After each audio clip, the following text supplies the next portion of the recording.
want to welcome to Hopeful Tribe, Chimdi Ihezie. Hi. That was good. You nailed it.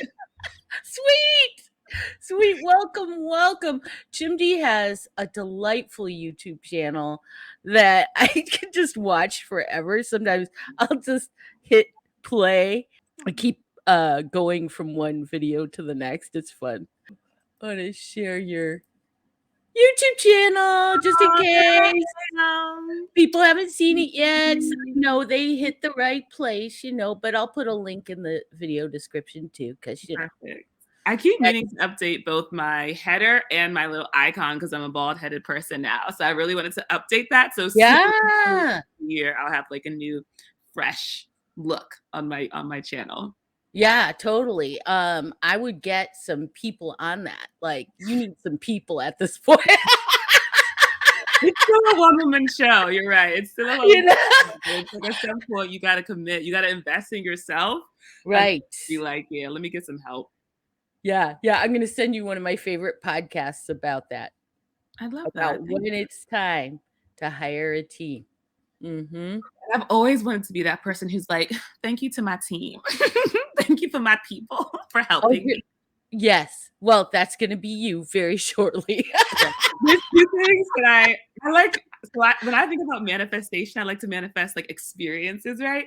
And I've had so many of them happen. One was to make people straight up weep for my videos. Like I wanted people to watch my content and be moved so deeply they're just like weeping. And then I started getting comments that were like, I am just sitting here bawling. And I was like, yes.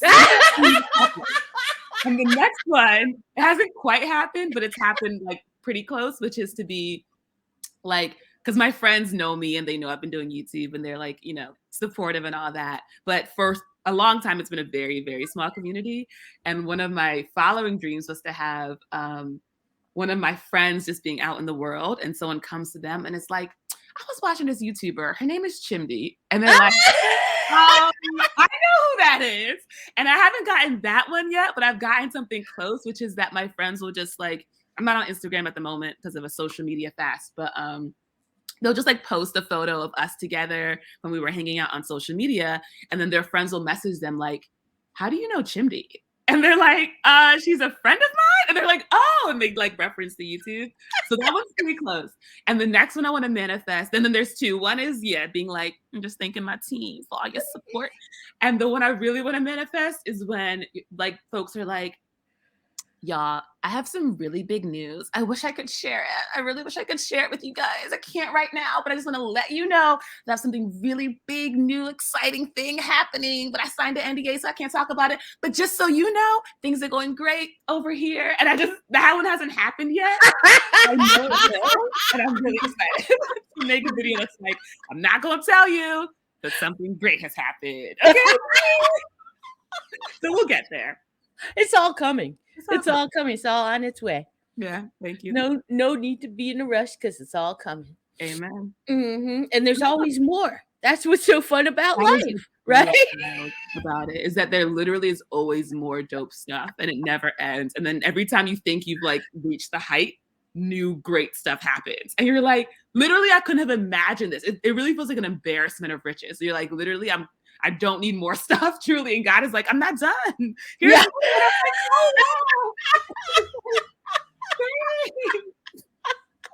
Exactly.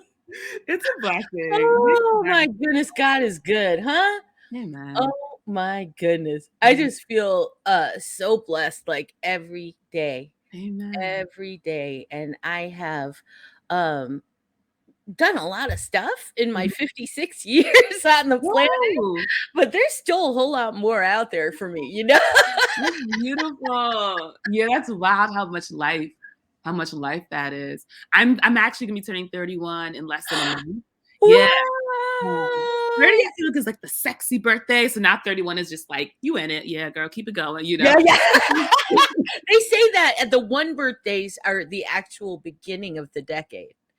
So when you turn 30, you were just finishing up your 20s. That is what it felt like. And it feels like this last year has been that like eye-opening, like, oh, I'm a woman. I can do what I Yes. want. Like Beyonce song, Grown Woman. Like I listened to it when I was in my 20s. I was like, yeah, I get it. And now I listen to it and I'm like, oh no, it's true. Like it's actually true what she is saying. It's pretty amazing how it's all experiential, like true Mhm. experiential, you know? I remember when I was, 31, I was in a group of women that met every Thursday night, and we, did a lot of growing together for 7 years every Thursday. Wow. And I was the youngest. They were in their 40s, Mhm. and I remember them saying one time, "Well, you're not even human until you're 40." And I kinda got my feelings hurt. I got my feelings hurt. Yes, I was like, not "You guys, that's not very nice to say. I think I'm a human." I'm literally not in this species for another decade. What have I been doing? I'm a Yeah, but now that I'm in my 50s, I understand what they were trying to say, what were like they trying to say? Because I'm very curious. I'd like to be okay, human. so what they were trying to say was that somebody in their 40s has just so much more experience Mm, that they're more, like, grounded in who they are. You know what I mm, mean? Like, yeah. they really know. They don't kinda know. They're not discovering. They know who they are. Interesting. Well, I've been So curious about because I love these spiritual topics. So, because I'm thinking about the idea of having a rigid slash set identity. So, is it that they have decided their identity and they are grounded in it in a way that's like there's a rigidity to it, or is that they understand who they are and that is a person who is able to handle life as it comes? yeah, I don't know. I can't speak for Well, them. for you, I guess. But for me, I mean, geez, I don't agree with the opinion. I think that every human is a human from the day they're born, Mhm, mhm, mhm. I agree. and actually sometimes I prefer the company of small humans, That's so precious. because they're so easy to be around. It's Yeah. not complicated. They Yeah. just love. They're just Mhm. pure love, you Yeah. know? And And the you don't honesty. yeah, you don't have to guess how they're feeling. Into it. Go through all the So, social conditioning. It's just like, yeah. they're just who they are. Yeah, but I mean, I think I get that, like, they felt like they weren't fully in their power until Mm. when they were in their 40s. Now, I think this is a different time, and I think that Mm. younger people, are looking a whole lot more empowered than they used to. Oh, yeah. When I was in my 30s, my early 30s, I had 2 kids, 2 Mm. biological kids already, and Mhm. they, I had those 2 in college, and Wow. and I realized looking at them one time when they were 9 and 10, that really they were my spiritual elders, that Interesting. while it was very clear that I was in charge in case of an emergency Right. that they really were way beyond me emotionally and spiritually. So Wow. on those levels, I would follow them. That's fascinating. And I do think, I mean, I'm a big believer of like everyone who comes into our life is there to teach us. We have one kind of mission, goal, purpose, and it's just ongoing healing and growth and learning discovery. And so if there's something in our life that's blocking us from doing that, we are going to be given the gift of someone or some circumstance that's going to allow us to overcome that thing. So that makes a lot of sense to me. And that's such a beautiful thing. I was going to say when you said you were 30 with 2 kids, I was like, young mom, but I'm realizing that's Yes. such a very like millennial thing is like 30 with children? Calm down. Like you'll get there. Oh, You don't need to rush. girl, I got married when I was 18, when I was a freshman in college. And here's the thing, when my husband, who was a little older, told me he wanted to have babies, I laughed at him out loud. I was like, "Whatever. maybe in graduate school. Not now. That's not happening, right? That was not a thing that we did in my family. My mom was a doctor and my dad was a lawyer. Wow. We did not get married young. The actual stereotype. I love that. We got You have a literal picket white fence around your home. oh girl, we had an indoor pool, okay? Inside I went to boarding school, okay? with the uniforms, with the you lived it. I can't relate. You lived in Okay, totally bougie childhood. Really, yeah. Wow. So it is funny that I ended up spending most of my life on the streets, working with people who didn't have houses because It just speaks to the fact that if it's your purpose, you're gonna do it. It don't matter where you started. You're gonna end up where you're supposed to end up. exactly. But anyway, I forgot where I was going with that. We were talking about you being a young mom. Oh yeah, but so it wasn't the norm in my family. Usually you would get married after you had your career established and then have babies. But so my older husband, he was 26 when I was 18. He wanted babies and he was like pitching it to me all the time. And I would just laugh at him. And then one day, one of his friends had a baby, and she asked me to babysit this child when it was 2 days old. Now, Gotta go. I didn't think it was weird at the time because I wasn't a mom. Like, but now I'm like horrified that she would leave her baby. I gotta get out. It's been 48 hours. Baby. It was great. You can call in the troops. Girl, she went out dancing. Okay. Man, I'm a fan of this woman. She has her priorities straight. I could Best believe mama. she I need to went get out. my own needs met. I Oh appreciate my it. God. I could not, after any of my births at 2 days, go dancing. So 48 hours. She could. Right. She did. And I stayed home with that baby. And here's a little word of advice if any women of childbearing age are watching. If you don't want a baby, do not hold newborns because they will raise your estrogen and progesterone levels so high that if a man touches you, you will get pregnant. This is great advice. Thank you. Yeah. After I was done having babies and I was still childbearing, I would not touch a baby under 6 months old. I learned my lesson. I love the idea of like having a friend with a newborn and they're like, can you help? And I'm like, I just have a date later. So I have progesterone levels right now. I love you though. I just can't messing with my hormone levels. But, next week he's out of town. So we can make some plans. That was very good to know. I'm locking that. Right? Important advice, right? I went home after that babysitting the newborn, and my hormones were all over the place. And I was like, yeah, you're right. Let's have a baby. Oh my God. There you go. I'm just thinking about God being like, got him. Yeah. Got him.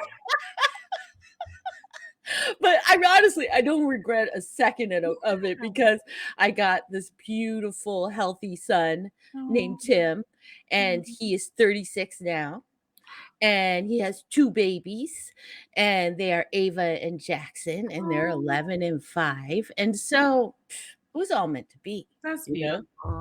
And I want to ask you follow-up questions, but I'm like, this is supposed to be about me, but I want to be like, grandmama, like, how's that? What is like, are they also your spiritual elders, etc.? I'm curious. We can talk about that offline though. Okay. Well, we can go back and forth a little here and there, but it should mainly be about you because you're so fabulous. Your words. You really are, though. I mean, I'm glad that you know that because I didn't really know that at your age. I kind of suspected that. Yeah. tells me I'm great. Like, I I think know I'm it's pretty not good. politically correct. I'm pretty great. What do y'all think? And here's the thing. I think that there were moments that I was clear about my greatness in my early 30s. However, it wasn't consistent. Like it would go up and down, up and down. I think I was great one moment, and then I think I was a piece of shit. Like, What were one of it your was moments like, of greatness I'm that you sorry. recognized at the time? What were one of your moments of greatness that you recognized at the time? Well, anytime that I was like in the flow, just Yeah. kind of doing my work, Yeah. um, um, being with my kids Mm. or helping people out on the streets, Mm. or I used to do stand-up comedy. So Really? doing stand-up, playing music, in those moments, I knew that I was great because God is great and Amen. we're all one, you know? Amen. So I always knew in those moments, Mm. but you know, in those random moments when I was too focused on what appears to be real, then I would waver. That's such a powerful truth that the closest we are to God, the greater we feel. Just simply put, because it's God's greatness that we're tapping into the whole time. It's such a Mhm. reminder. It's like, oh, if I'm not feeling low, it means there's some kind of spiritual disruption that's happening, and I need to like bring it back to God. Exactly. So what's happened over the years is I've just worked on strengthening that connection Yeah. so that it never wavers, that it's Amen. just always there, and Mhm. then I don't have to worry about anything. Are you there? Have you reached that tensile strength of just like, yeah, we're locked in? Yeah, Oh, that's yeah. It's beautiful. really beautiful. It's really Oh, that's beautiful. I love that. I feel like that's kind of like it feels a little bit to me like, well, sometimes I think it's like a shortcut, not shortcut, but like trying to rush to the end, which is like, let's skip all the suffering and pain and struggle and just get right to just pure bliss and joy and peace all the time. But also there's a part of me that knows deep down that's like, no, that is what you're supposed to be doing is peaceful and joyful. If you've got stuff that's coming up, let's work through it and get it out of the way because you are supposed to be just connected and grounded and living in the light and living in the flow and living in the love. So yeah, let's do this work to get rid of the BS, because you're supposed to be exactly where you are, which is like fully connected and living every moment from that truth. So I'm glad to hear that you got there because sometimes I'm like, do we struggle forever? But it's like we struggle so we can live in the peace. I'm like, okay. Well, and remember that you used to be there when you were a baby. You have been there already. So all you're trying to do with all this healing work is to remember Mm, that state of complete connection and just being pure love. mm. That's all you're trying to do is remember who you are. I've got this photo on my fridge of me as a baby, and I'm just like something in Oh. my mouth, and I'm just like looking. And I'm just thinking about turning to that person. I'm just like looking. What y'all up to? I'm just playing.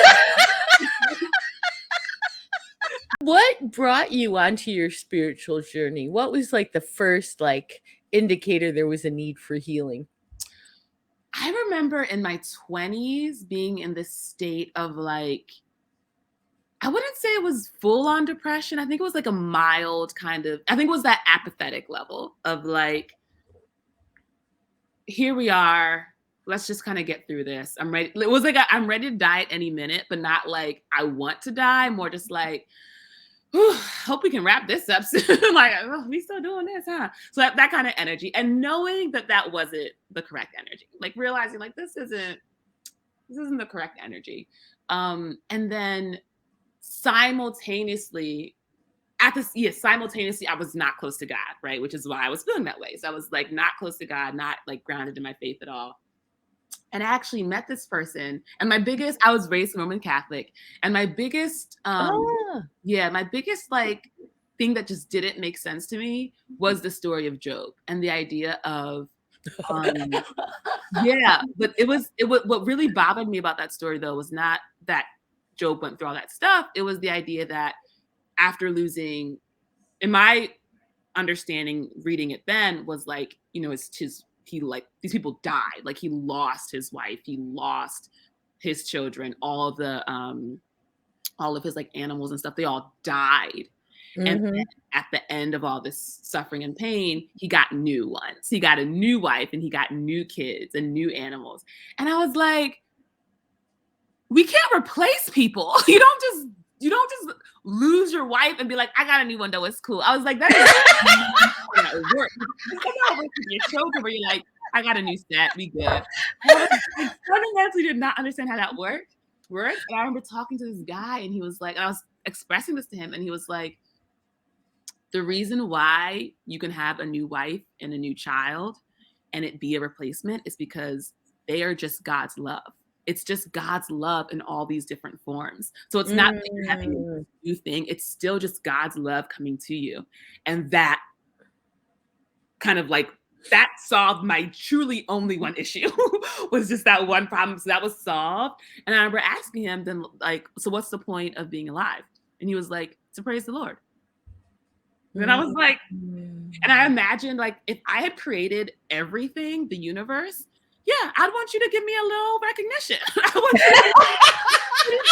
you know? No small thing, right? Good job.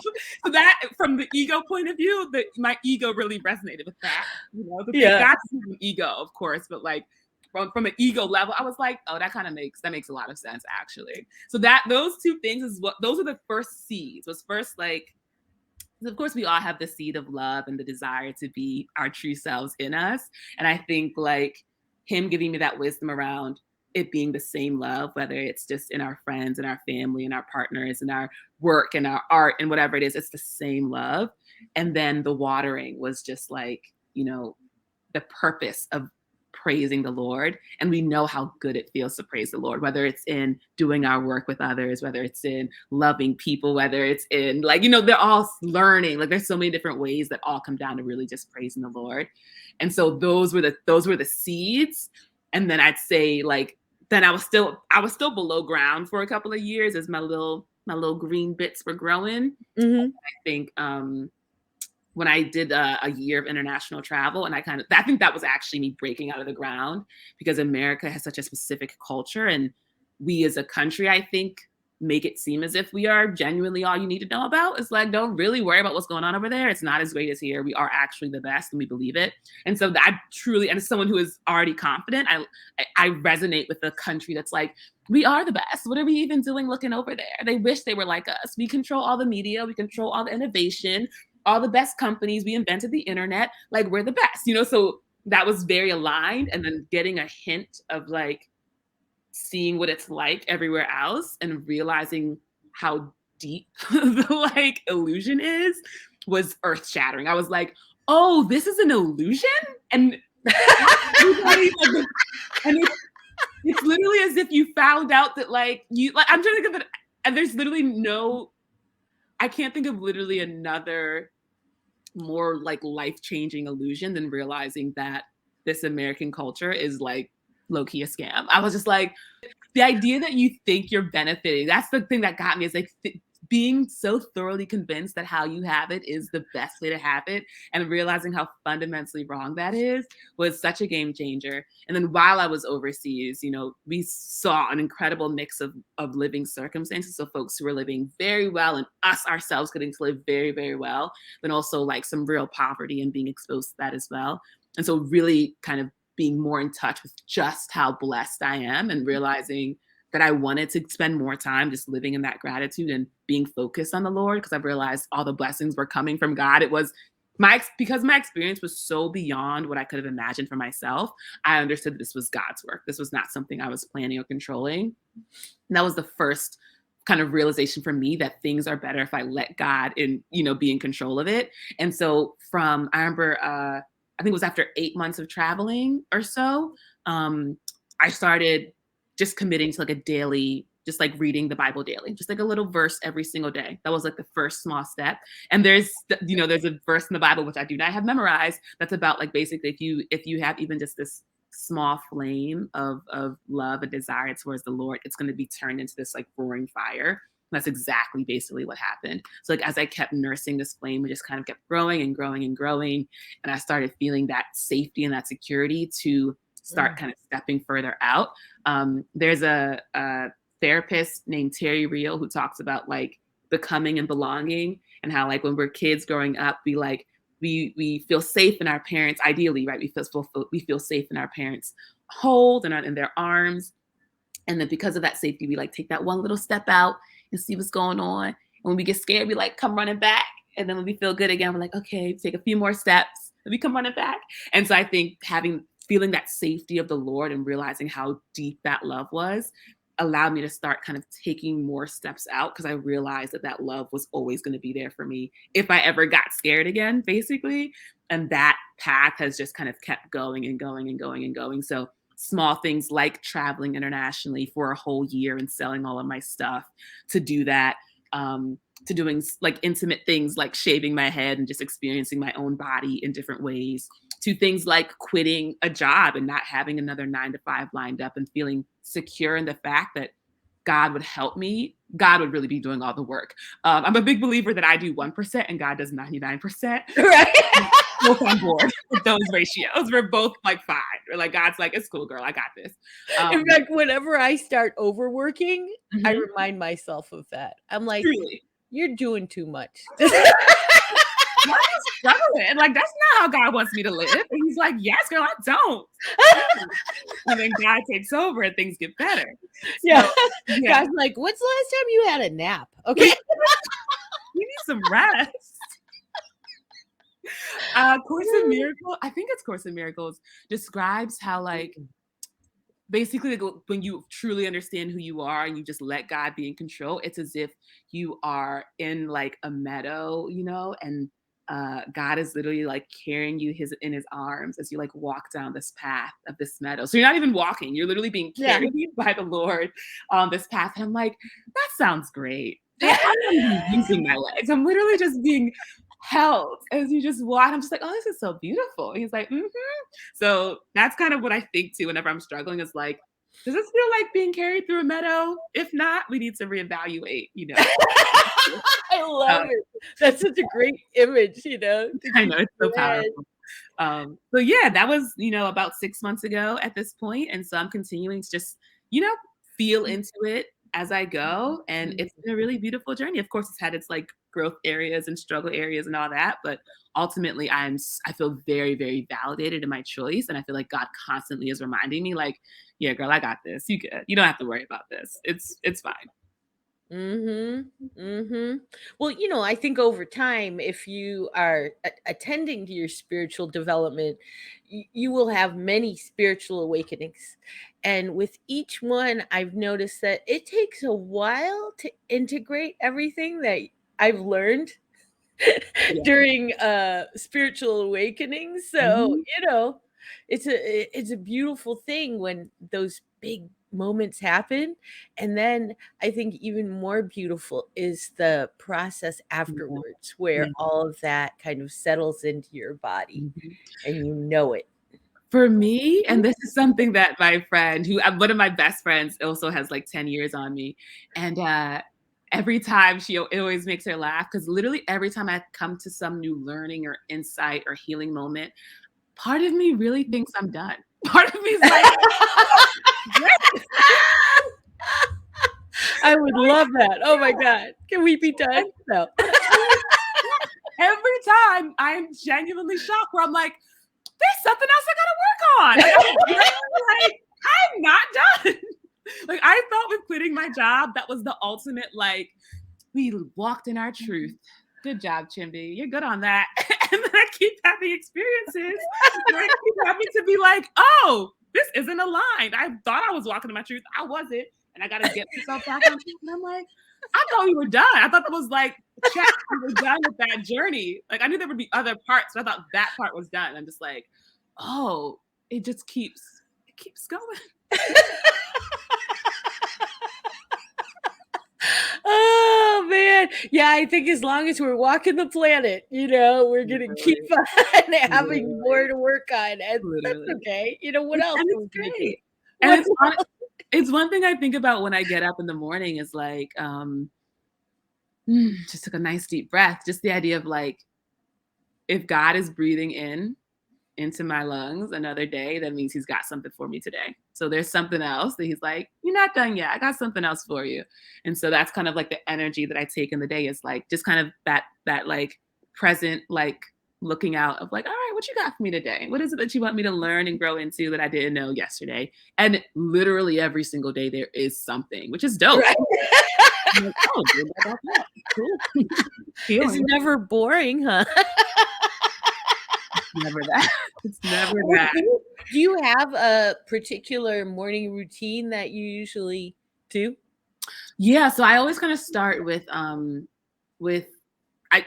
first thing is I stay in bed for as long as I can. I don't have an alarm, which is a blessing. So I don't wake up usually with an alarm. So I'll just kind of wake up naturally, which is such a gift. And then I'll kind of thank the Lord for being present and being for awake. And then I think those thoughts around like, here's God just kind of breathing into me. I try to just kind of stay in that like conscious awareness for as long as I can. So as thoughts start coming up, I'll just like kind of try to like watch them versus following them. Like, oh, this is coming up and that's coming up. Like, that's very interesting, and I'll kind of just like let those kind of flow out of me. I used to spend the morning kind of recapping the day before and the things that I was really grateful for, but I've actually moved away from that. And now I try to really stay in the moment of like, I don't know what's going to happen next. Like we have routines. So we think like, oh, I'm going to get up and I'm going to get a glass of water. I'm going to go to the bathroom. I'm going to do this, I'm going to do that. But I'm like, I try to kind of, now I start reminding myself like anything could happen. So just stay present, because literally anything can happen next and you want to be ready for that moment, kind of thing. So that's kind of one thing I try to really emphasize in the morning as well. And then I usually try to get like a glass of water and like sit out on the balcony and I have my tree that oh my gosh, it's so strange. I went on a walk the other day and I was like, I didn't actually go up to the tree because I was like, that's a little too weird. But I just stood on the tree and I was like, hey, my name's Chimdi. I'm the one like across the balcony always looking at you. Just want to let you know that you're really important to me. You really mean a lot to me. And so I introduced myself to that tree. So I have my like couple of trees that are my friends, and I just check in with them. Usually the clouds are doing something great. So I just spend some time watching them, do their thing. And I like to finish a full glass of water before doing like checking my phone and see if my friends have sent me any voice notes, checking email, doing stuff like that. So it's like a lot of just like presencing in the morning, just like gratitude and just being in nature and just trying to remember that every moment truly is its own thing. Like every moment is once in a lifetime, and just like remembering that like actually anything could happen. And the more open, this is something that Joe Dispenza says, that like the more you focus on the unknown, the more things that are unknown and new happen to you. So just kind of being open to the new things that are going to happen, which is allowing them to be called into my life. Yeah. Love Joe Dispenza. It's great. Good stuff. Have you heard of, I don't know his first name. His last name is Hart, I think, Hardt. His whole thing is like alpha brainwaves.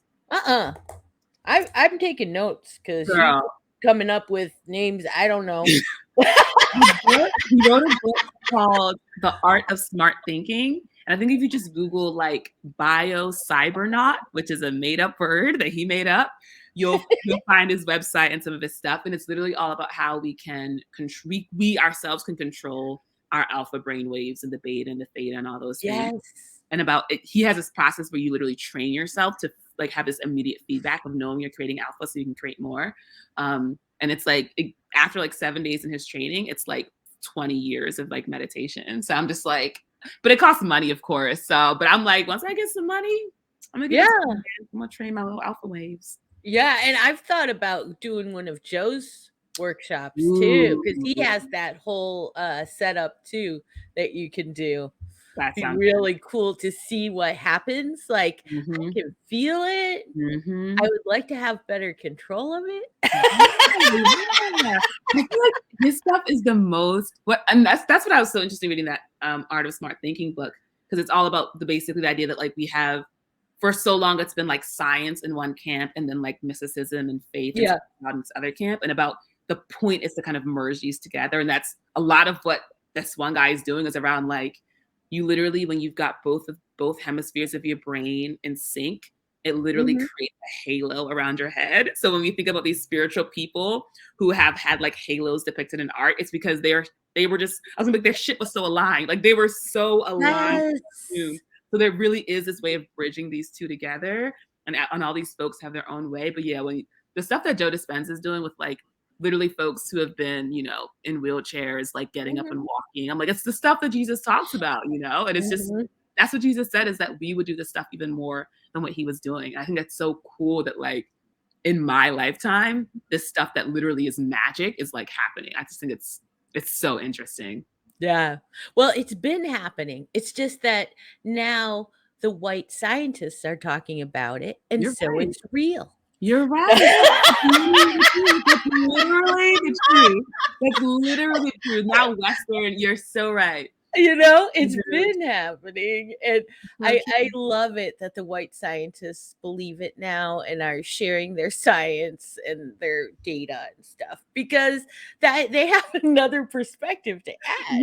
Yeah, and we're all a part of it. They have their role to play, so that they can kind of take this, like, now we are an authority figure, and now we lend things this like credibility that otherwise folks wouldn't have given it. Yeah, because like even just 10 years ago, the stuff I was doing, people would have called too woo-woo. You know what I mean? Like, what is that? Oh my God. What do you mean? Oh, in fact, I remember one time writing up a proposal, because I used to get hired as a consultant to start new programs, because I started some cool programs for people who were on the streets. And anyway, one time in one of my proposals, I used the word energy, and this person just ripped me a new one. What do you mean energy? What is that? Like, you need to define that if you're going to use that word.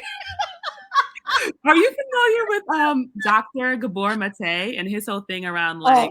Yes. Okay. Oh, I love Gabor Mate. Oh my God. So I was chatting with one of my friends, and I found Gabor Mate a couple months ago. This is very new to me, right? Okay. So I was chatting with my friends who their friend grew up, like their parents knew about Gabor, so she grew up in that kind of environment. So when she as a child would be like, "Oh, I have a sore throat," her parents would say, "What truth are you not speaking about yourself right now that's manifesting in the form of this sore throat?" And I remember when she told me that, being like, now as someone who gets it, I can understand that there's the truth of that. But even a year ago, I'd have been like, if you don't give that girl a cough drop and let her, like, what are you talking about? What is going on in your spiritual life?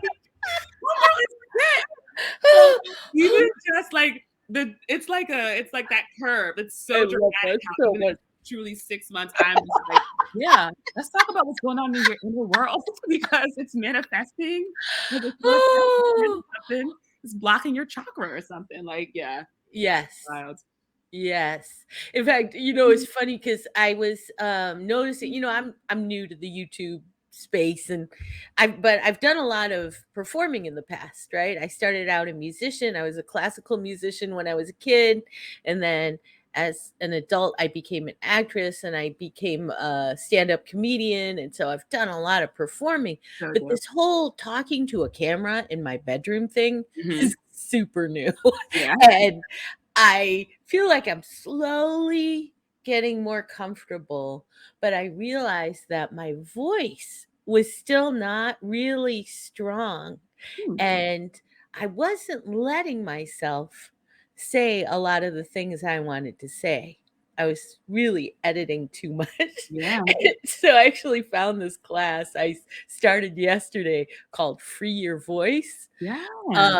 And I think there's a whole nother layer of healing I'm going to be doing around my feeling like I shouldn't say certain things, and I, need to be more reserved and things like that. So I'm excited. And after just one class, I felt a difference. I was like, oh my gosh, this stuff's powerful. Awesome. And that has been 100% my journey. Has been, the more comfortable I get with being myself and speaking my truth, the more successful I get, because it's what we all want. It's what we all resonate with. And we all are low key. We're all the same person. So we're all thinking the same things and having the same emotions.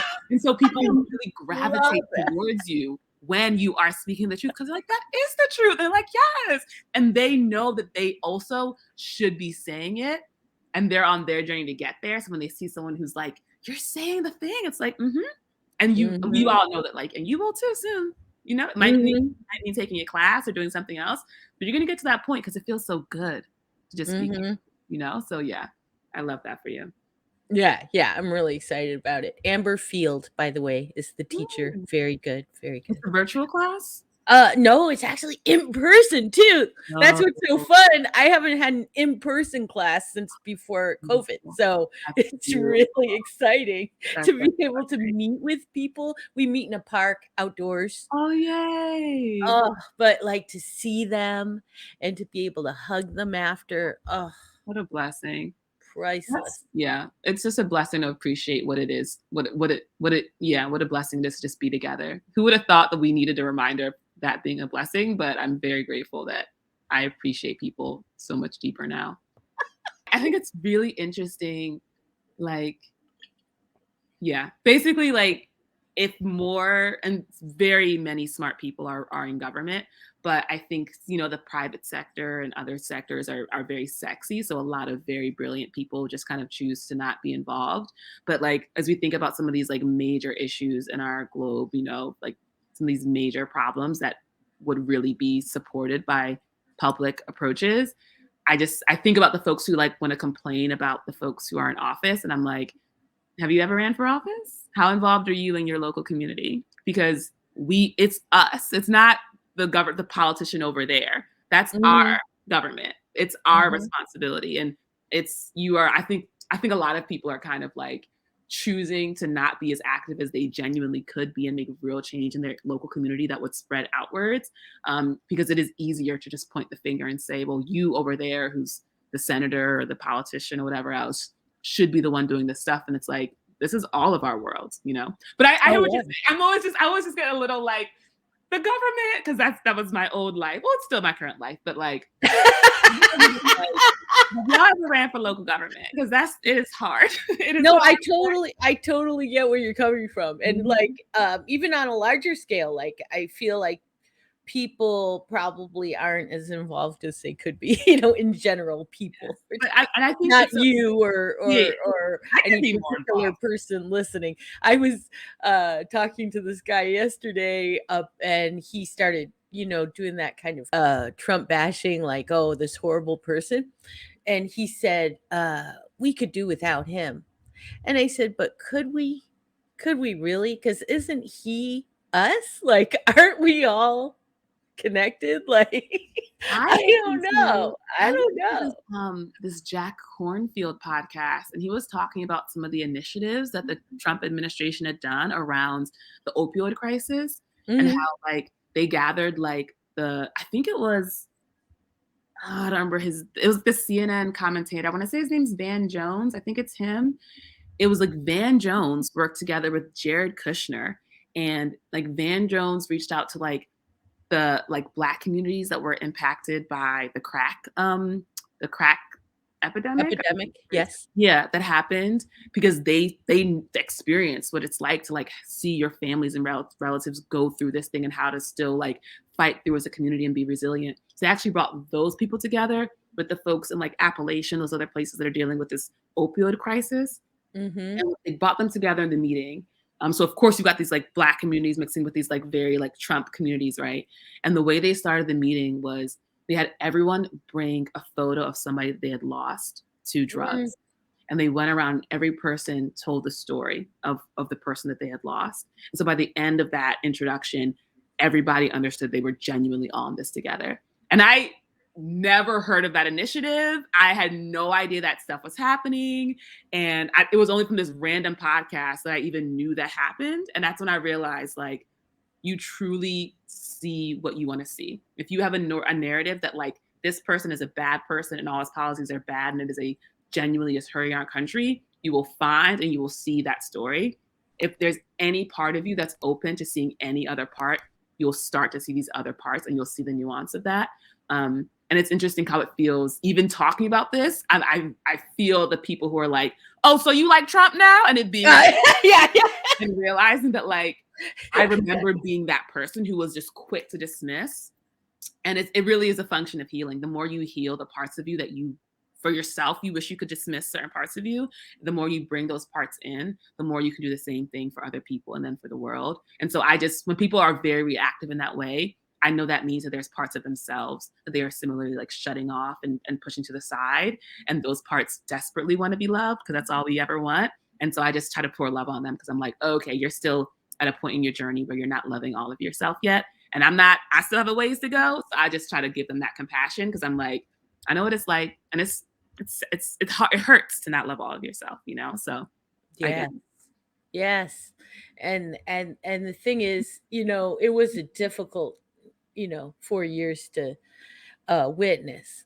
So I understand people's anger, but For I really in most cases, if I feel like somebody's, functional enough to have a conversation about it, I do push back on that whole notion that there are people we can do without. Because I really think we are all one, Yeah. and that there are no mistakes here. Like, And we know, and that's what's wild is we know what happens when certain people decide that there are other people that we can do without. We know what that Mhm, looks like and how mhm. that leads to a lot of harm. And so Yes. I think it's so important to remember when we can find ourselves echoing ideologies that literally just lead to killing people. So it's like, let's just rein it in Yeah. because we are all people and God don't make no mistakes, as you said, and we all have our role.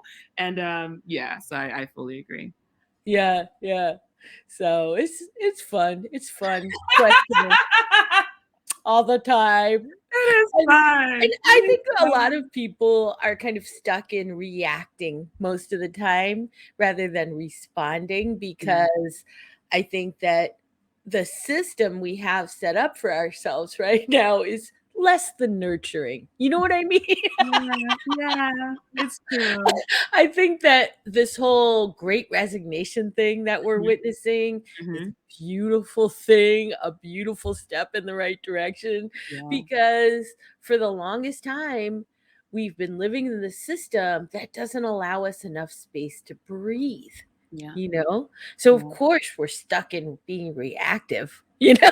It's In fact, true, if you it's stopped true. somebody and pointed out that they were being reactive, they might bite your head off because Yeah, they don't know you what feel you're right? talking about, Are you attacking me? Did I come here to be attacked? I thought you were my friend. Yeah, no one wants to hear that. you know?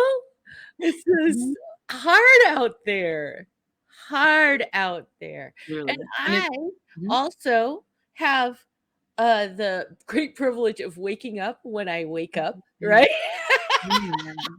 And that being a privilege, like, that's wild, but it is a privilege to wake up when you want to.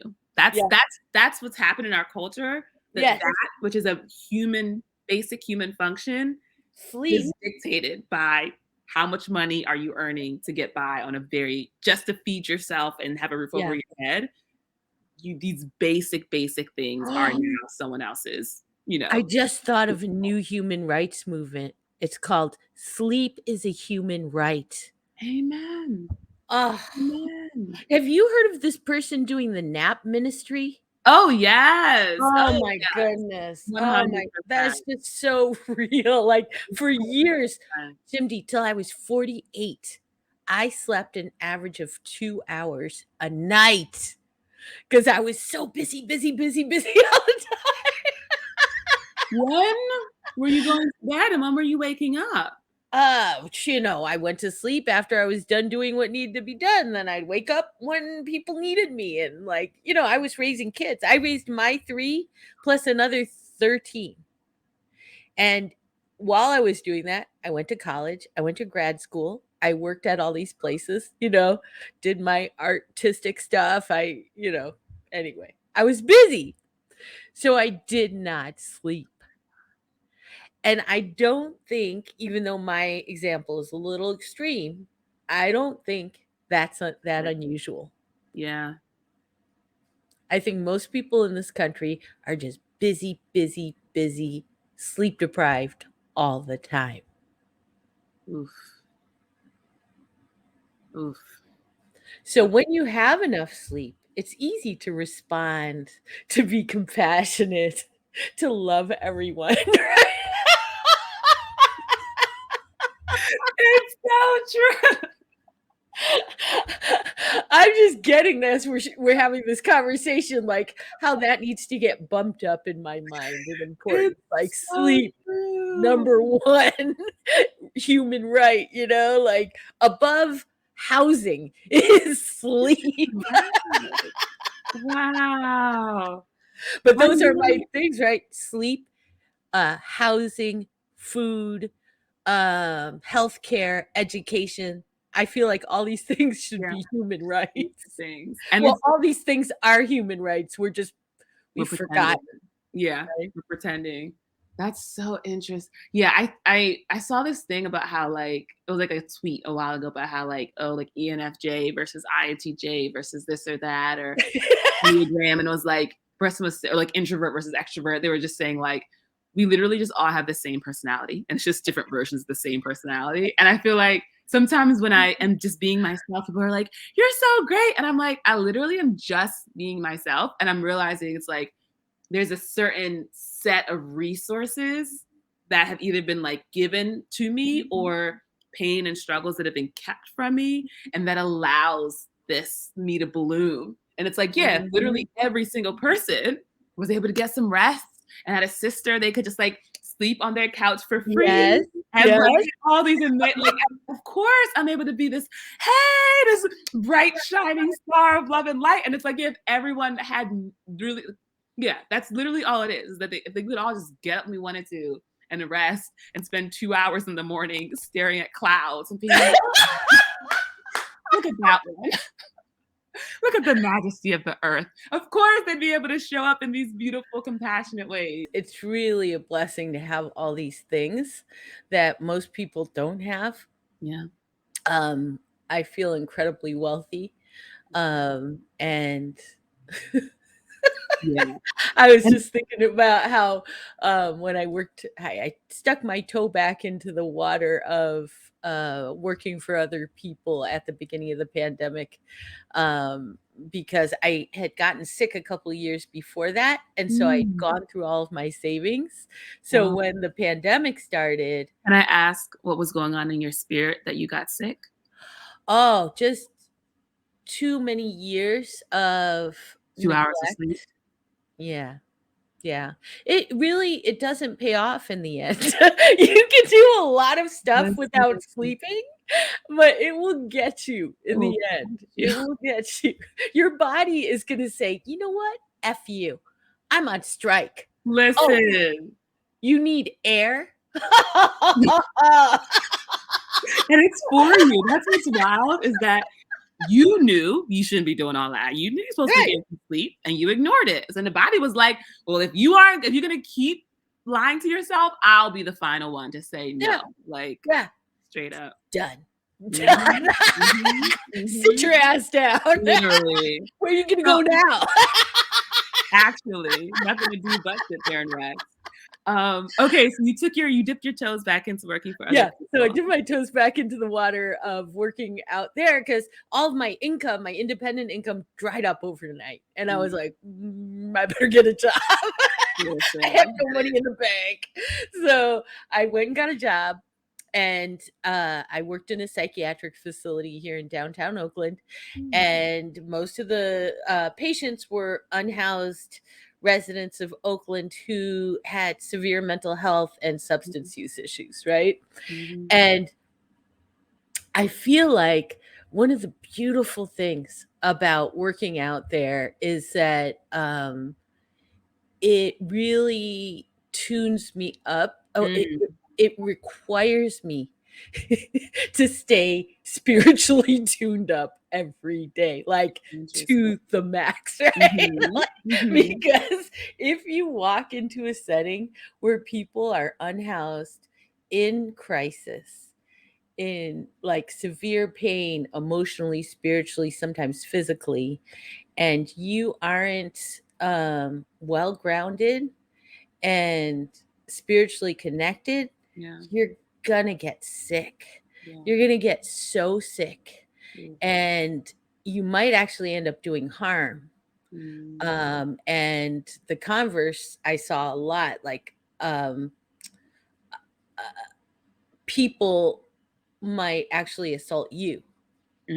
Not that I'm blaming people who get assaulted. I'm just saying that the energy just kind of goes Yeah.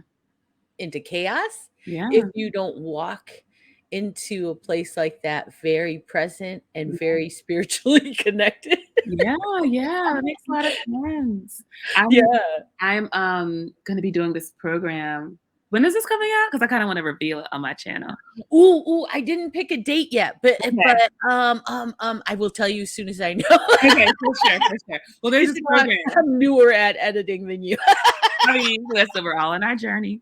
I'm gonna be doing this program that is focused on, healing collective trauma and all that, and be one of the Beautiful. folks to be like one of the facilitators of that program. They themselves, kind of like how therapists have to like kind of, I think, have their own therapist and like kind of be working on this stuff. Oh, actually, you know what? In California, they dropped that requirement. Really? So when I was going to school and all that, it was actually a requirement, and it would your therapy hours would count towards your licensure hours, which I thought was cool, fair, right? Yeah. They dropped that. Hmm. Now they think therapists don't need therapy. Well, California, and I learned that from that Art of Smart Thinking book, used to have some really interesting, and I'm sure they still do, but used to have some really interesting and innovative like practices for care that they've also dropped lately. So we're all in our, we're all on our journeys. But yeah, Right. just the idea about like, yeah, if you're doing like healing work, it's so much energy that you have to hold. And so yeah, you need to make sure that you have your act together and you are doing like, you have your own daily spiritual practice and you're constantly grounding yourself.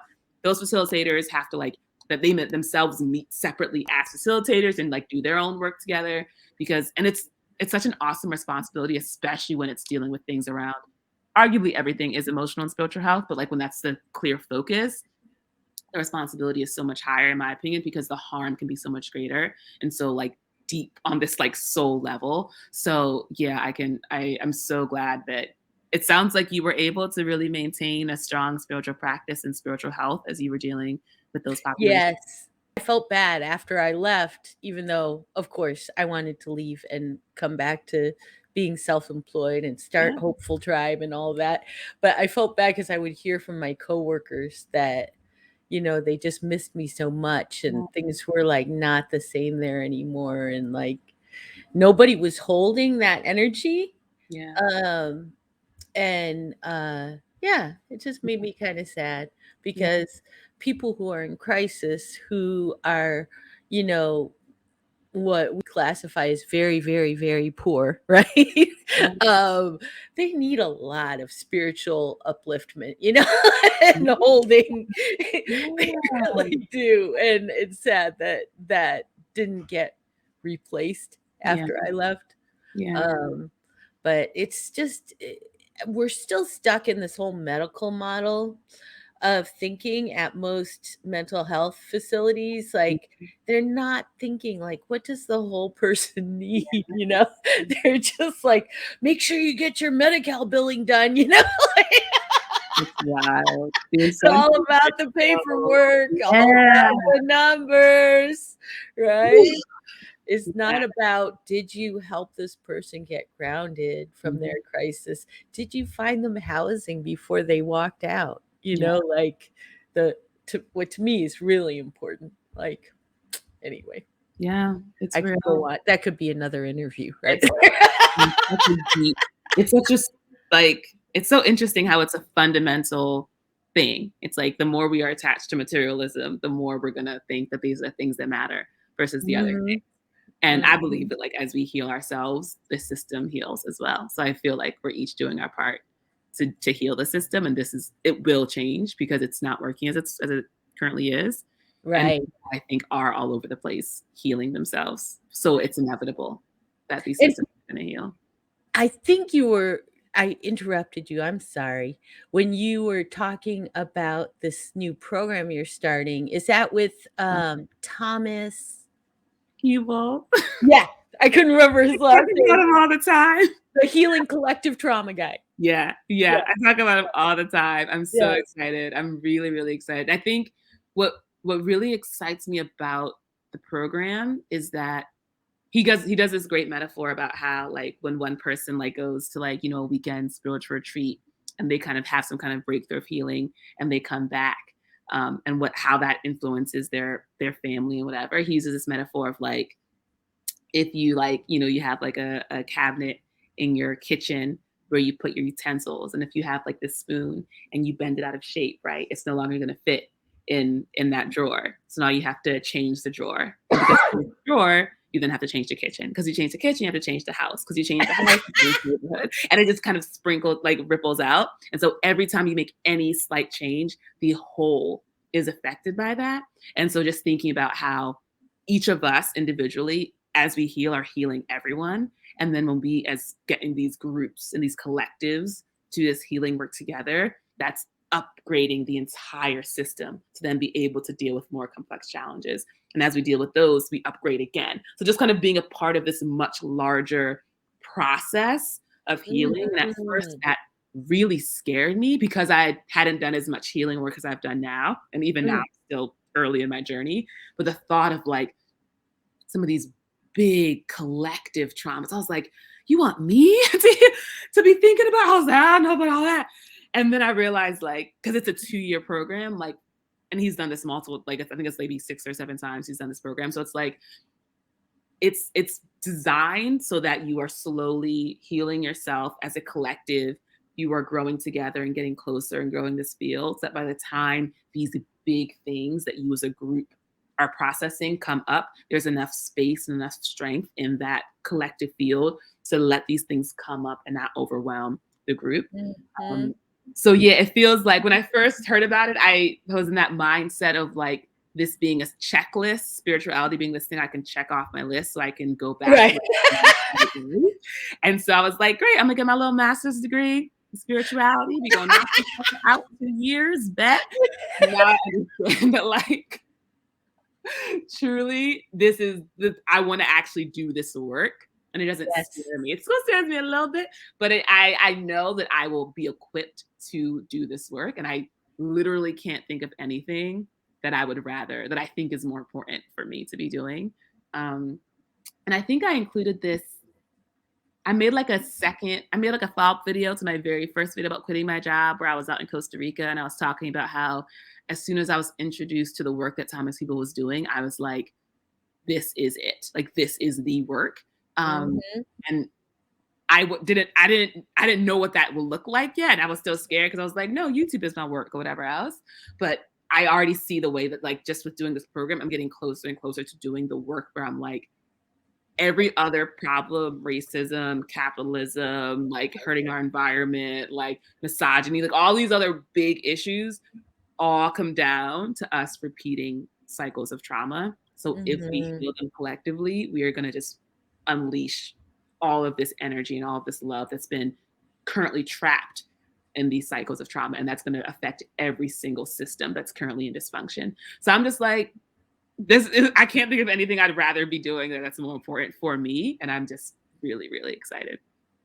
That's so beautiful. Yeah. And I think you're right. I think that this is really important. And I feel like, especially right now, we need more people with your kind of spirit and personality to get involved in our collective healing. It's just so much work. Yeah, it's a big thing. But what's so beautiful is that we each have our little piece, like in your cool tribe, you're living your piece. And I think that's why I didn't want to dishonor your truth of feeling that sadness towards not being in your other role. Like, there's a reason that you're called into this role, and it's because this is the way that you'll actually make the impact you want to make. Like I don't know if you do, but to me, I'm like, it's clear that in that role, you wouldn't have been able to make the impact that you're supposed to be making, which is it's one that's a divine purpose, right? And so as you live into your divine purpose, the way you're going to impact and help people and change the entire ecosystem, not just the single system, Right. is going to be like, that's why if you weren't called to this, you would still be working at that hospital or in that center, So Yeah. I just want to affirm that, you're living your truth. And so, of course, you can mourn that there's more work to be done, but you're doing the work. Yes, Esmeralda agrees. She says Oh, that was low. that was dog language for yes, yes, mama, yes. Ihezie. Listen to Chimdi. And when you do Hopeful Tribe, I can lick you midday. You big goofball. You. She's such a good dog. My first video of yours I saw was your I quit video, right? Mm-hmm. And I'm just wondering what happened before that. Give us the prequel. I love it. I mean, I had worked in that job for 3.5 years, and I knew literally within 6 months, I was like, this ain't it. So it was 3 years of me being like a whisper that was like, this ain't it. This ain't it. And then I'm very good at finding silver linings. So it was a remote job.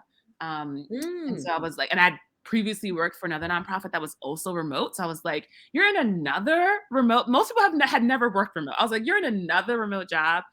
How can we take advantage of this? So I want to say like a year after working there, I was like applying to travel remotely with Remote Year. So I was able to travel internationally while still working at this organization, which was amazing. Wow. And so I'm getting all these I'm getting all these amazing, dope, eye-opening experiences abroad as they are still paying me twice a month. From there, I decided to move to Los Angeles. And it's a national organization, so they had an office in LA. So was able to land in LA, have a job, which is huge, have a community of coworkers who are genuinely amazing people because the organization is a great one that attracts dope people. So really cool, genuinely friendly, fun, smart, interesting, like dope coworkers who became friends that I got to land in LA and know immediately, which was amazing. And then, of course, with the pandemic, like having a remote job and having a job period that wouldn't be affected by what was going on with COVID was amazing. So like there was always something that I could hang my hat on as the voice got progressively louder that was like, this ain't it though, girl. But this ain't it. But this ain't it, girl, though. But this isn't it. This isn't it, though. So I'm gonna need you to quit. That was so good. I love it. So loud. And it got so loud. And I really remember praying to the Lord to like get me out of that job because I had it was a lack mindset. I had this mindset that was like, the only thing I can do is work at another job. If I don't have one lined up before I leave this job, I cannot leave this job. And I actually had a friend reach out. I've been looking at jobs the previous summer, and I was looking at consulting stuff, but I realized, and I knew that like besides money, I had no other reason to go into consulting really. So the same person reached out again, literally right after I'd sent my friend a voice note saying, you know what? I've decided that I'm gonna give God the driver's seat. I'm tired of, thinking this is my thing. I'm gonna sit in the passenger seat. And then literally moments later, I get a text from this person being like, hey, so this consultant place I work at actually has a whole new DEI division. And I know that was like part of the reason why you weren't interested. So now this is a lot more mission aligned. Literally, I didn't even apply. The next day, I called up my manager and I was like, hey, so I just have this other opportunity and I got to get on out of here. And so I gave notice. I gave 6 weeks notice, but I literally hadn't even applied for the job yet. I just needed that permission of like, you can leave. And it felt like, I use this metaphor in one of my videos, but it felt as if I was sitting in a jail cell, but the door was unlocked and it was open. And I was still asking God, like, God, get me out of here. And he was like, baby, what else do you want me to do? Like, you get up. What exactly more are you praying for me to do? And that's when I realized, like, right, like, let me just get up and leave. So yeah, that's really what was going on, was just like me ignoring this truth for a while as I also got all these amazing benefits and feelings of security and safety as so much turmoil was happening in the world. But then ultimately realizing that I was reading, I don't know what book this is, but it was talking about how I think it was, maybe it's Untethered Soul. I don't know what I was reading, but it was talking about how when it was talking about like the history of the world, or as Winston Churchill says, just one piece of shit after another, or like just one thing after another, you know? Which I think is just a funny way to describe history. It's just like one, you know, thing after another. Pretty accurate too. And that's what I learned from COVID and the pandemic was like, oh, there's just gonna always, this isn't gonna stop. We're gonna just keep having things happen, and we'll just have to keep having to deal with it, you know. And so I realized, like, yeah, you'll always come, if your vision is I can't leave, you'll always come up with a reason to not leave. But as soon as you shift to I'm gonna be okay, I can do whatever I want, that will then become your vision, and you'll always find resources and things that allow you to just live the truth you want to live. So yeah. Yeah, that's beautiful. I know, I see you, baby. I think the part of that story I enjoyed the most was how that voice just kept getting louder and louder and louder. And when you're in a change process, I feel like you have to be very careful about who you talk to about it, because most people are happy to join in on the chorus, you know? And tell you how you're not going to be able to make it without a job, and what about your benefits? How are you going to have insurance? Blah blah blah. It's true. And it's so helpful to understand that people are only ever talking to themselves.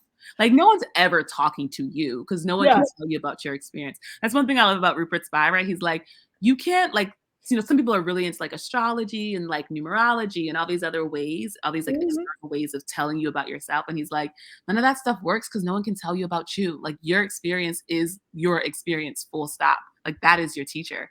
And so now when people talk to me, I'm always like, even me, I'm like, in this moment, I'm talking to you, but I'm talking to myself, because we're all one, but also because this is filtered through my experience. Yes. And so if anyone's giving me advice, I'm like, this is what they're telling themselves, and I'm listening. So I'm listening to a very private conversation you're having with yourself, and I can decide whether or not there's value in it for me, but everyone's just talking to themselves. So if you're like, you can't survive without a job, I'm like, oh, that's interesting that you think you can't survive without a job. I wonder what's going on for you. That's what lets you to believe that. And it allows me to just be way more like compassionate. I'm like, oh, this is your journey you're on, huh? And we're in this together. We're co-creating together, but that's your journey. Yeah, it was really hard for me to go take that job when I did, because I had been independently, you know, engaged for a long time. And a friend of mine used to always say, you know, just don't get that first paycheck, because when you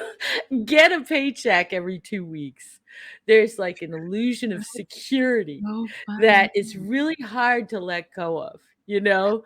And so if you just like avoid taking that first paycheck, you can keep believing like, I'm going to be fine. I'll figure it out. You know, God's going to provide. It's going to be okay, you know? But once you take that first paycheck, it's really hard to walk away from it, you know? How long were you there? 11 months. And here's how I managed it. I went in, I said, look, well, first I sold myself because I did want the job. I had $0 in savings. Okay? But then I said, after they offered it to me, I said, I'm going to be here about a year because I have a project I need to get back to, which was Hopeful Tribe, right?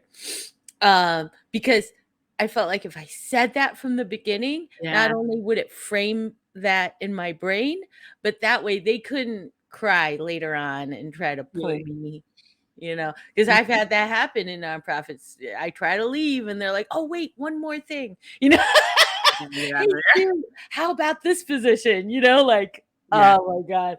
And then I get sucked back in. So I was like, you know, I'm going in, I'm going to be really clear with myself and them. It's only for a year, because what happened was a year before COVID started, I had this dream about Hopeful Tribe. Oh, wow. And I saw myself like talking to the camera, like I'm talking to the camera, right? Beautiful. And doing, you know, some content. And I woke up and I was like, what the heck was that? So I wrote in the journal by my bed, like all the stuff that I saw in the dream, right? And then I went back to sleep. And I woke up in the morning and I was like, wow, that's cool. I should do that. Right? Good But idea. I had no idea how to start a YouTube channel, right? I had watched YouTube videos, but I'd never made a YouTube video. Mhm, And so mhm. I was like, oh my gosh, I gotta learn. So I like created my own YouTube university.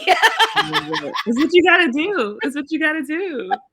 People have asked me, how did you learn how to do that? And I'm like, you just type in the search bar on YouTube, how to start a YouTube channel. Actually, 1,000,001 videos are gonna come up, believe me. literally everything you need to know already exists. Yeah, even down to the most minute detail, like how to attach your Canon M50 to StreamYard. Like you can put in anything and I it'll should be look on at that. YouTube. I didn't realize I could. Well, I got a T5i. I feel like it might be a little bit too outdated, but it's good to know. Yeah, no, somebody will have a video. True. So it's I crazy. literally just Googled how to add markers. Someone asked me to start putting chapters in my videos. So I was like, YouTube, how do I add chapters to my video? See? There it was. It's all there. It's just like God, like you have to do his Literally ass, everything, and then everywhere. boom. Just waiting for you to There ask you a go, question. baby. That's what you wanted? Okay. Before, So what is it? Before you even pray, it's been answered. So before you even have the question, the video, someone already made the video. They were just waiting for you to watch it. exactly. So I took like a year putting myself through YouTube University. And then I got all my social media sites and I had to come up with a name, all that stuff, Mhm, and did all my infrastructure. mhm. And then the pandemic started. Wow. And I was like, oh. And, I mean, I could have just taken the leap and done it, but that $0 in the savings Very. account, that was stressful. I It was like, I get it. I It's could good. wait and see if the government's gonna help me, but that sounds too stressful. Mhm. It's real. That's I real. went and got a job because I know how Mhm, to do it, but I was scared that I was gonna mhm, get sucked in and mhm. not be able to leave because it's such an illusion. Like, Yeah. I have this check, it comes every 2 weeks. Yeah. And then I think that nonprofits, while most of them are problematic on so many levels, they hire some of the best people. Like, Agreed.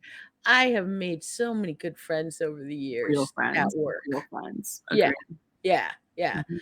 Um, I I feel just Mhm. I think it's hard to once you get attached to people, to Yeah. pull away and be like, "I gotta go."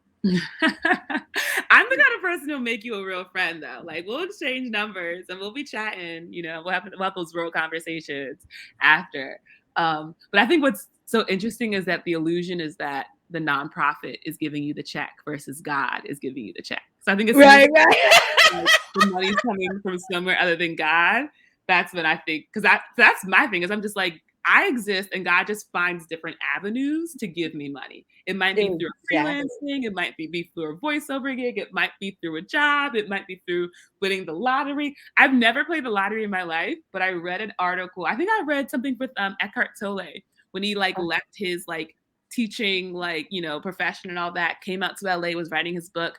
He literally like was down to his last dollar and cents. He bought a lottery ticket and got another $1,000 that got him through for one more month. And I'm like, I guess I'll start playing the lottery because I'm just like, it's just like another way God can just give me money. Like I don't have to do anything. It'll just kind of bring itself to me. And that's been my experience. But I do still have savings. So it's all well and good when you have savings. So I'm sure it's a I different story. yeah, I feel like I can honestly say that I can trust God even when I have no savings because I feel like the first time I really trusted God was when I was homeless. When I was Really? 31, I lost everything in 24 hours. Everything. That's a Wow. whole nother conversation. But anyway, Okay. that was the first time when I lost everything that I really knew that God was going to provide for me because like everything was still okay. Amen. And yeah, that really convinced me. However, there's a certain level of anxiety that rises in me Yeah. when I don't have money in savings. Yeah. So I knew myself well enough, a couple of years ago to know that if I just went into my trust mode, that it would be punctuated with high levels of anxiety Yeah. and that it would be easier for me and easier on my blood pressure to Yeah. just go Yeah. get a job. Yeah. It makes That- me think of like walking on the water, and when you're looking at God, you remember it's easy, and when you look down and you see that you're walking on water, you're like, that's when you start to drown. yeah. You need those moments of looking down where coming, so you're like, let me do what I can to just not even look down because in the job, you know. Well, and the beautiful thing is because it was a job in healthcare during COVID, they gave us like hazard pay. So Nice. extra money that I wouldn't have had, and I was able to rebuild my savings and then Beautiful. walk away 11 months later without being like having that lack of safety net. We have so much in common. You're like, you could totally be one of my kids. You know what I'm saying? Oh, knowing what you've been through and your amazing experience and your like deep depth of love and heart and support, that is truly like such a kind thing to say. So thank you. You're awesome. You And know I love what? to sleep on a couch. So if I'm in Oakland, I will hit you Oh, up. Like, please. hey girl, I have a couch. like it's your adopted grandbaby. I'm gonna need for like 2 to 3 weeks. Or as the spirit leads us, I just hang out with you. Yeah, We get totally. some Or maybe YouTube we'll tips, we'll for some meet in Spain or some other travel destination. things. Mhm, Listen, that mhm. would be amazing. That would be amazing. Love to travel, love it. Mhm. And another thing we have in common you might not know is we both love the Great British Bake Off. Are you caught up?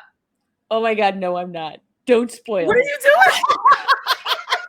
What's more important? Have you watched the season that was done during COVID where they were in a bubble together? No, So I there's didn't one of see those on that. Netflix, and now they're on another one. So they did Okay. all of that. That was like a couple of months ago, and now they have a Wow. new one that's now being released week by week. Wow. Okay, okay. So I'm like 2 seasons behind. Do you get emotional whenever anyone shakes Paul Hollywood's hand? Yeah. I cry every time. I fucking cry. I just weep. I'm so happy. Literally, my favorite thing is when, because they always are so nervous, they present their thing that they made with love, and they're just like, "Hope you like it." And then when they like it, and you see them realizing that the thing they made that the person likes, I literally just get so emotional. And it makes me so happy. It makes me like in such a deep way. I'm so happy for them. I'm just like, it's just so beautiful. I love it so much. And the It is stakes are so so low. beautiful. It's so They beautiful. don't, I they love don't win that no show. money. They don't win a single cent. They literally win some flowers and a little bacon black like cake thing. And that's it. And then they I love it. I love it Oh, so much. I love it so much. It's one of my favorite shows. yeah, it's the best. And I went keto a couple years ago, so it's Wow. also my way of staying, like, connected to carbs, like, Oh. it's like, "Oh, look I at have that." the opposite relationship. I'm like, when I know it's on, I make sure I get some cake to eat. So I'm like, as they taste the cake, I'm like, and I try to pretend I'm eating cake too. I'm like, yes, let's get my snacks so I can watch people make snacks as I eat snacks. Good Yeah, for you. yeah. Yeah, yeah. No, I used to eat snacks while I watch it. I can't even watch it right now because I'm in the middle of like an 8-week like reset for my Ooh, health. good And for you. this week is carnivore, so it's like not Oh my god. I could not be satisfied watching the Great British Bake Off with some beef jerky. It's just not gonna be good. Just gnawing on some jerky as you watch them make a creme fraiche. I'd be so mad. For later. For later. A boudoir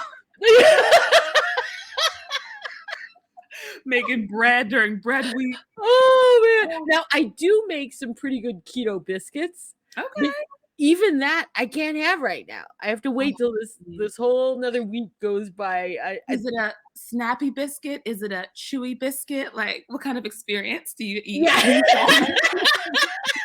It's more of a chewy biscuit, but Okay. it does approximate like a regular flour biscuit. So I Mm. like it because I haven't been able to make a good keto bread. Oh, Keto bread recipes I found just taste like interesting. cardboard. Oh, bummer. I feel like the thing I'm most grateful for Great British Bake Off is literally the fact that you can just make things have different flavors. Like you can just make it be a pistachio or a Earl Grey cookie, like just random shit you could just be throwing in. And I was like, oh, we can do that?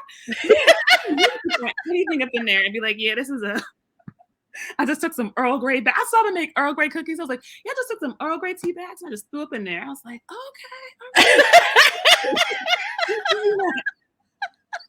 What is your oyster? I'm like, all right, I'll do that. Also, my favorite thing to do when I make something I don't know what I'm doing is to be looking in the oven like, I don't know. I don't know what's going on in there. I don't know how much time. We're just going to start with 10 minutes and we're going to just look. We're just going to check. So I've done that and that's really fun. Yeah, big fan of that show. So here's another Great British Bake Off question. Which is your favorite part? The signature, the technical, That's a great question. or the This showstopper? is such a beautiful question, and I'm so glad you asked it. I love all of it, of course, and they are indivisible. But my favorite is the first one. What's it called? The signature. The signature, because I like that they have the chance to practice it, and I think it allows them to do what's in their wheelhouse. Mhm. I think that's kind of the point. I think they love to bake. They love to bake, and I think those other challenges put pressure on people, and it's about like, well, can you bake something you've never seen before with no instructions, and can you make this thing that blows us all away? But that first one is about, we all love to make things together, and you can practice so you have this, so you know what you're doing, and it's really about, they are in community showing off, this is something that I know is going to be really great. And I think they tend to be, generally speaking, like really good, like across the board they tend to be really good because they have that chance to practice. And I think I love that part of it more than the actual like competition. Like I would watch them all bake for 12 weeks and no one get eliminated because I just love that to me about who wins. It's just like they just love baking together, and then I get to see them make all this cool stuff, and I get that. So like that's my favorite one. Yeah, That's so great. I love that's my that. favorite one. I just think it's very beautiful. Mhm. I Yeah, love that, and I enjoy the grandeur of the showstoppers, yeah. They'll That's pretty exciting what they can come up with, you know? Yeah, and I think that speaks to, the idea of limitations and struggle and suffering and all these ideas. It's like what you can create when you're under pressure. It's literally just like a diamond being created from the pressure, right? Like it's beautiful that they can just kind of create and have the practice and have the freedom. But when you put people under pressure and make them reach these wild bars, we have that in us. So it allows us to show like, oh shoot, the whole time that was in me. And if you hadn't asked me to reach that level, would I've gotten there on my own? Who knows? What gives you hope? Ooh, such a beautiful question. Um, I think the idea of as above, so below, like that concept is what gives me hope. I heard it. I heard it within the framework of like our bodies and how if we cut ourselves, we don't have to do anything. Our body will heal itself. It'll just heal. Like we don't have to do anything. Once it cuts, we just leave it alone. It will heal on its own. And I think sometimes we get caught up in how many problems there are in this world, and climate change and racism and all these different, so many, and injustices and harms and traumas and wars and all these things happening. And I think sometimes we think like, here we are over here, and here's the world and the planet, and all these bad, like we are doing all these bad things to the planet. But actually, of course, there's no separation, there's no division. We are the planet, we are nature, and nature heals itself. So we see in our bodies how we heal ourselves in the same way nature is healing itself. So I have such complete confidence that even though there's things happening in the world that seem like, how are we going to make it out of this? I'm like, it is and it is natural to heal ourselves. And so I have such complete confidence that we are going to heal ourselves. And in every moment that we work on our individual healing, we are doing that healing for the entire planet.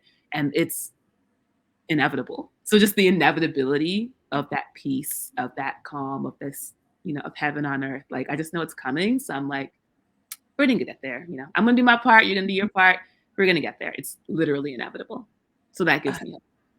I love that. I feel more hopeful. Yeah, it's literally inevitable. Like, look at what happens. It heals. We're gonna heal. Wow. You're amazing.